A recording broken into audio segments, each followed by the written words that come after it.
Alors là, pour continuer avec notre super échantillonneur, on va faire un nouveau point et ce point s'appelle un treillis. Et donc ce treillis, il peut servir à remplir, comme je l'ai fait, le cœur d'une fleur ou n'importe quel espace.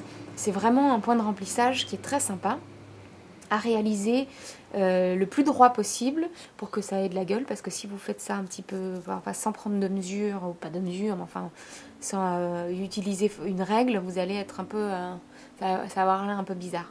Voilà, donc il a une tête d'œuf de Fabergé qui est assez sympa. Je vais vous montrer comment on fait.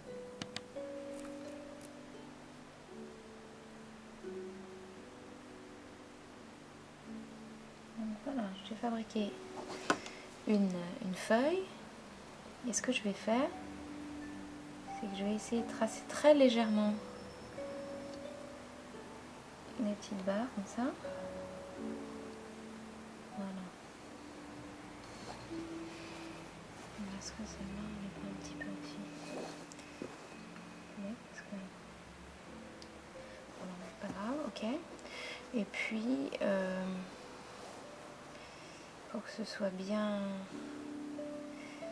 Voilà, tiens, je vais en commencer une ici. Donc, je me sers de des barres de ma règle, du marquage des centimètres, pour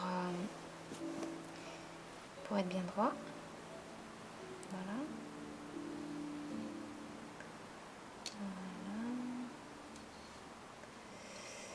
Ok.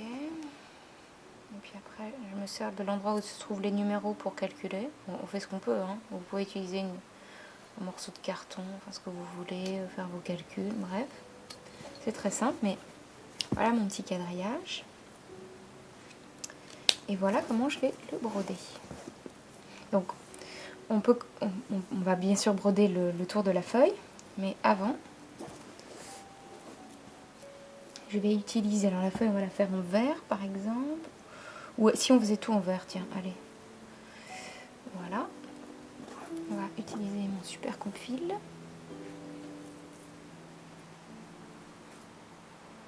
Ok.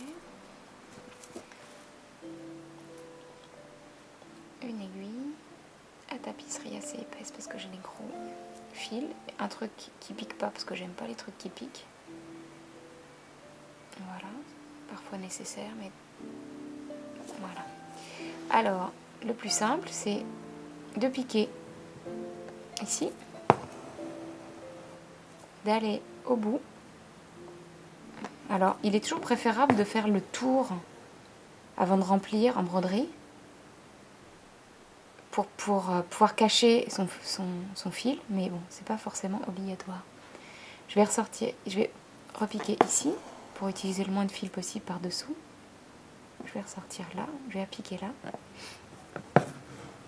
Donc voilà. Alors il faut tirer, pour faire du treillis, il faut avoir un tambour impeccable et une toile bien tendue. Donc on fait bien en sorte que son fil ne se balade pas comme ça, c'est pas acceptable. Donc si vous avez eu du mal à tendre votre fil, vous redonnez un petit coup et vous tendez. Il ne faut pas trop tendre, mais il ne faut pas non plus lésiner. Voilà. Donc il faut que ce soit un bon équilibre. Là, on y va. Vous allez aller par là. Vous allez piquer ici. Alors vous avez plusieurs possibilités. Vous pouvez vous amuser à tisser, c'est-à-dire passer un dessus, un dessous, etc. Là, c'est pas forcément nécessaire. Vous allez comprendre pourquoi tout à l'heure, parce qu'on va les bloquer, les fils. Donc, on va se mettre ici, on croise, on repart là. Il faut bien piquer sur ma feuille, paf.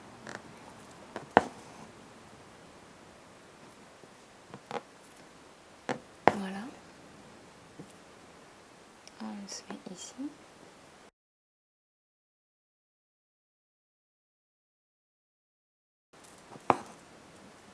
Et on repique au début. Voilà notre super treillis. Donc derrière, on va sécuriser le fil. Alors il y a 15 000 méthodes pour faire un nœud à l'arrière, etc. Quand on est professionnel de la broderie, on ne fait pas de nœud. Il y a des techniques super pour éviter les nœuds. Pour l'instant, on n'en est pas là. On va faire un nœud rapidement. Alors, maintenant, on va utiliser une autre couleur pour que vous puissiez voir comment ça marche. On va utiliser du rose. Quick. Voilà. Je ne sais pas si vous savez, mais dans chaque langue, les ciseaux font un bruit différent. Par exemple, en français, on fait quick quick. En anglais, ça fait snip snip des ciseaux.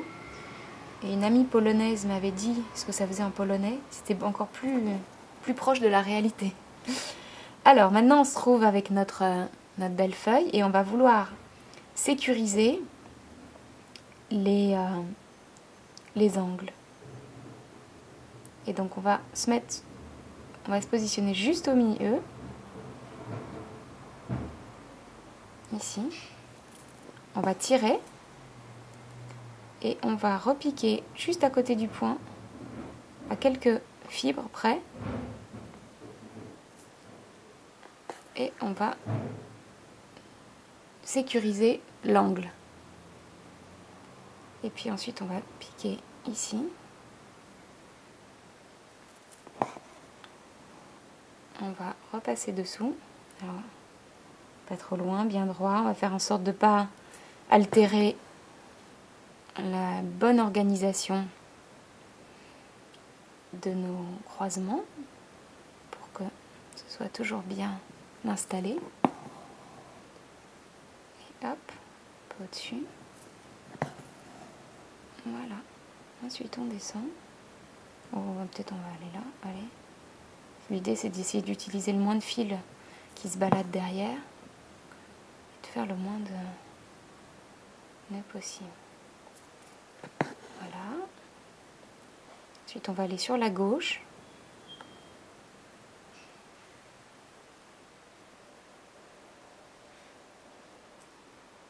Voilà.